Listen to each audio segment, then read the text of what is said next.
ஆட்சிக்கு வந்து சில வாரங்கள் கூட ஆகல. 6 மாசம் அமைதியா இருப்போம்னு சொன்னவங்களாம் 6 நாள் கூட அமைதியா இருக்க முடியல. ஆட்சிக்கு வந்து அரை மணி நேரத்திலே ஆரம்பிச்சிட்டாங்க. பாவம், ஒரு கல்யாண வீட்டிலலாம் போய் புலம்பிட்டு இருக்காங்க. நான் சொன்னதெல்லாம் நடக்குதா?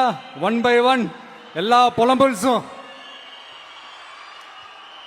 அது மாதிரி இத்தனை வருஷமா மாத்தி மாத்தி உங்களை ஏமாத்திக்கிட்டு இருந்த இந்த 2 பேரையும் வேண்டாம்னு சொல்லி ஒதுக்கிட்டு உங்களுக்காக உண்மையா உழைக்க வந்த உங்க விஜய,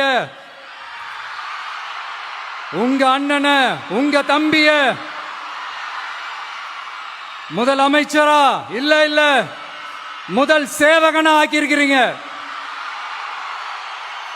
தலை வணங்கி ஒட்டுமொத்த தமிழக மக்களுக்கும் இந்த நேரத்தில் என்னுடைய நன்றியை தெரிவிச்சுக்கிறேன்.